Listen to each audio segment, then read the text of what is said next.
Vse moram narediti prav, vse moram narediti popolno, vse je na mojih ramenih. Moram. Dobrodošli, danes bi vam rada spregovorila o perfekcionizmu, kako nas po eni strani dela uspešne, a po drugi strani nas na dolgi rok pelje v izčrpanost, v izgorelost, v anksioznost, v nespečnost, v tesnobo. Pa poglejmo, kaj sploh perfekcionizem je. Gre za tendenco, za naše podzavestne vzorce, da moramo vse narediti prav. Oziroma, da moramo biti popolni. Da moram vse narediti prav. Moram biti popoln. In kaj to v resnici pomeni? Že tako so zahteve nas zahtevne okoli. Okolje naše je zahtevno okoli nas. In so pritiski. Ampak ta presneti moram, ki ga imamo v sebi, ugrajenega že od malega, ta moram je še hujši od teh zunanjih pritiskov. In ta moram, ki je zakodiran v nas, ki je sprogramiran v nas, odkar smo bili mali, ta moram je tisti, zaradi česar ne moremo odložiti dela, ko gremo ob 4 ali 5 ali ob 3 ali kdarkoli greste domov. Zaradi tega moram se ponoči zbudimo in nas skrbi. Zaradi tega moram, da naredim vse prav, smo utrujeni, smo izčrpani, ker nihče od nas ni popoln. Nihče nikoli ne bo od nas popoln. Ta moram temelji na nekem otroškem strahu. Vam bom kmalu razložila, zakaj. Najprej pa poglejmo, kako se v bistvu ta moram biti popoln odraža. In zakaj nas to dela uspešne? Zakaj? Zato, ker mi smo čudoviti za naše delodajalce. Če ste slučajno na eni taki odgovorni poziciji, vaš delodajalec bo zelo zadovoljen z vami. Zakaj? Ker vam bo rad dal naloge. Ker kdo jih bo izpolnil? Tisti, ki je perfekcionist. Ker boste vse naredili prav. Zato, ker je to ne bo vam rabo sploh nič reči, ker imate vi vgrajen noter, moram vse narediti prav. In vi sami se boste trudili narediti vse popolno. Če ste delodajalec, si želite imeti takega človeka, perfekcionizma. Ampak na dolgi rok ga lahko izgubite, če ne boste poskrbeli zanj. Če ste pa sami podjetnik, pa imate to v sebi, moram vse narediti prav, moram vse narediti popolno. Takrat pa vas bo to absolutno naredilo uspešne, ker boste stvari vrhunsko izpeljali. Ampak na dolgi rok bo to izčrpavalo vas. In zato je zelo pomembno, da se ustavimo, da najprej razumemo, zakaj to sploh nastane. Torej, predstavljajte si, ko smo bili čisto majhni. Predstavljajte si majhnega fantka, ali pa dva fantka, Mihec pa Jaka. Ko je Mihec odraščal, so njega spodbujali. So mu rekli, Miha, bravo, glej, to že znaš, daj, uspelo ti bo, še več se lahko naučiš, še več boš dosegel, naredi še več, 4 ni dovolj, daj še več, da boš dobil 5. In Mihec je rekel, wow, če sem jaz popoln, potem bosta moja starša zadovoljna, ker jaz sem celo odgovoren za čustva drugih, za čustva svojih staršev. In ta Mihec se je naučil, da karkoli on naredi, je boljše, da naredi popolno, ker sta starša tako navdušena nad njim, da je popolno. Čisto nedolžno bi rekli, ja, vzgajamo otroke. Ampak potem pa je ta Mihec nekoč priča grdemu prepiru med staršema. Grdemu. In on je nežna dušica. On se ob tem zelo slabo počuti. In on spet, ta mala otroška glavica razmišlja, joj, če bom pa jaz popoln, pa se ona dva ne bosta kregala. Ker jaz bi rad vse naredil, da bo mir v družini, da nam bo lepo. In tako se tudi zaradi tega težkega čustvenega okolja ali zaradi visokih pričakovanj okolice razvije to moram biti popoln in moram vse narediti prav. In Jaka po drugi strani, njemu je pa okej. Njega pohvalijo, tudi za 3, tudi za 4, všeč jim je tudi, če se igra, tudi, če ima prosti čas. On nima tega moram, ampak ima malo bolj svobodno. Še vedno izpolnjuje neke naloge, ampak je vse malo bolj svobodno. In starša se tudi o čustvih pogovarjata z njim in on vidi, da ni odgovoren za čustva drugih, vidi, da sta starša sama odgovorna zase, da rešujeta konflikte in da njega v to ne vpletata in da to ni njegova naloga. Potem pa tale naš Mihec včasih začuti recimo še širšo okolico, širšo družino. Recimo, da je še kak alkoholizem prisoten, še kako nasilje, še kaka težka stvar. Ta Mihec bo še bolj čutil v sebi, da mora biti popoln. Ta bo še bolj nekako v njegovi stiski, v njegovem strahu se bo še bolj ta občutek utrjeval in ta miselni krog, na podlagi katerih se nevroni oblikujejo, se bo še bolj to utrdilo, moram biti popoln. In ta Mihec se bo dokazoval lahko v službi, v šoli najprej in bo res uspešen in to mu bo dalo neko zadovoljstvo. In bo prišel na delovno mesto, prišla bosta oba, Mihec, ki je zdaj že odrasel, gospod Miha in gospod Jaka. In Miha bo vrhunsko stvari izpeljal. In šef bo rekel, wow, karkoli mu damo, on naredi, dajmo mu še več. In pol bo si ustvaril družino in bo želel ustvariti dom in tudi za ta dom se bo ful potrudil in bo hotel, da je vse popolno. Njihov dom mora biti vse popolno. In to ga v bistvu ta tendenca, da mora biti popoln, ga je naredila uspešnega, ga je naredila prepoznavnega, izstopil iz povprečja.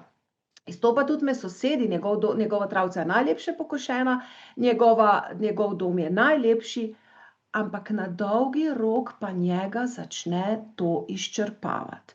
In to je tako, ko bi en del njega držal roko na gasu, en del njega pa na bremzi. Razumete? In telo preprosto ne zmore več te težnje po popolnosti, ki je bila vzgrajena v otroštvu. In zato ta gospod Miha, uspešen član družbe, čudovit podjetnik ali pa uspešna oseba v podjetju, ta Miha preprosto ne more več. In začne se zaskrbljenost, ponoči več ne spi, potem ga začne mogoče že tiščati v prsih, potem postane malo siten, malo razdražljiv. In to je vse ta perfekcionizem, ki ga je pripeljal na vrh, ampak za ceno njega samega. Pa poglejmo, kaj se z Jakom dogaja, lahko sta oba na istem delovnem mestu. Jaka naloge sprejema in jih naredi, ampak ko je ura 4, on gre domov in pozabi, zato ker on nima tega črveka notri, da mora biti popoln. On se doma igra, se sprosti, se spočije, je z otroci, z družino, njegova travca ni vedno najlepše pokošena, ampak on je svoboden.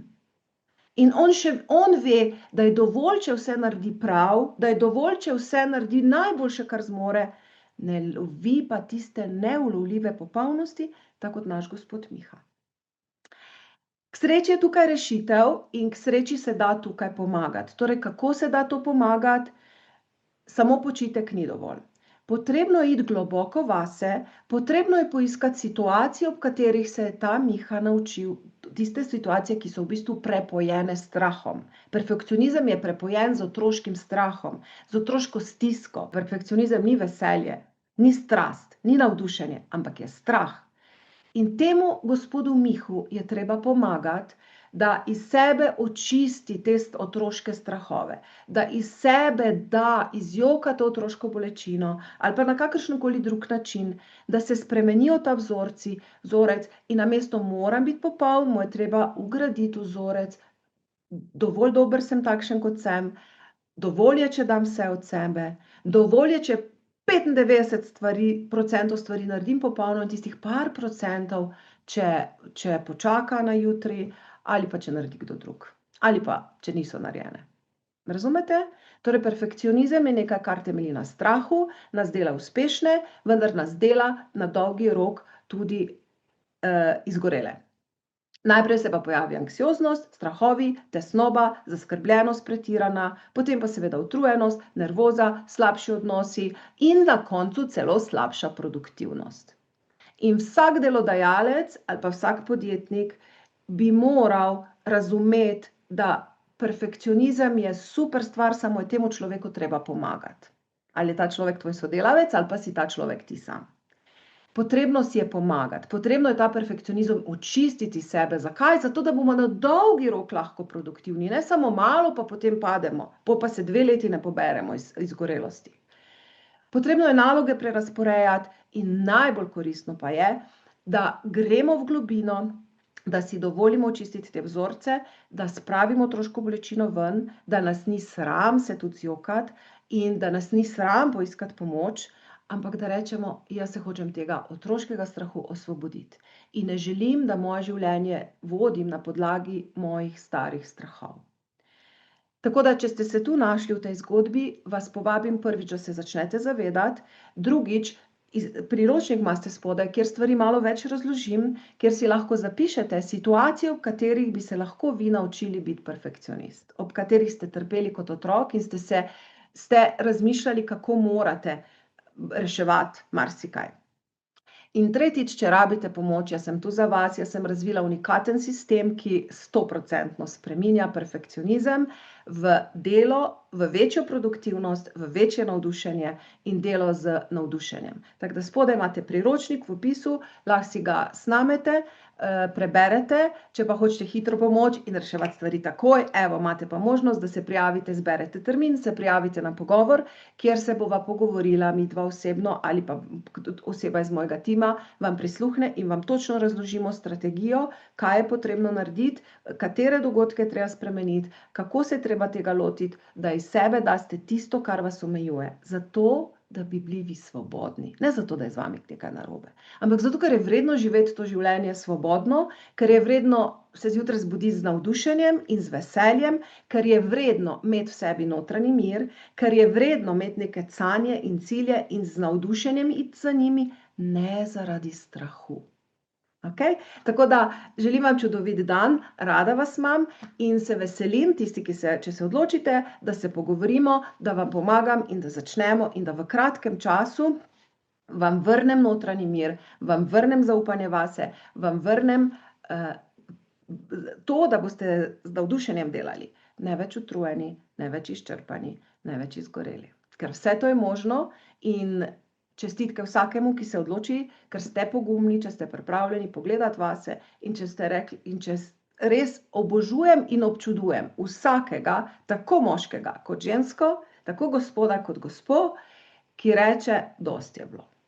Moje življenje je preveč dragoceno, da bi ga preživel v strahu, hočem se osvoboditi tega, hočem živeti mirno, hočem mirno spati, hočem biti v prostem času svoboden, hočem z navdušenjem zbuditi. In vse to je za vas možno. Torej, prijavite se na pogovor ali pa si priročnik vsaj snamite in začnite malo v tej smeri delati in se začnite opazovati in ko bo trenutek za vas, se odločite, da je dovolj, da nočete več živeti v strahu in nočete, da strah obvladuje vaše življenje.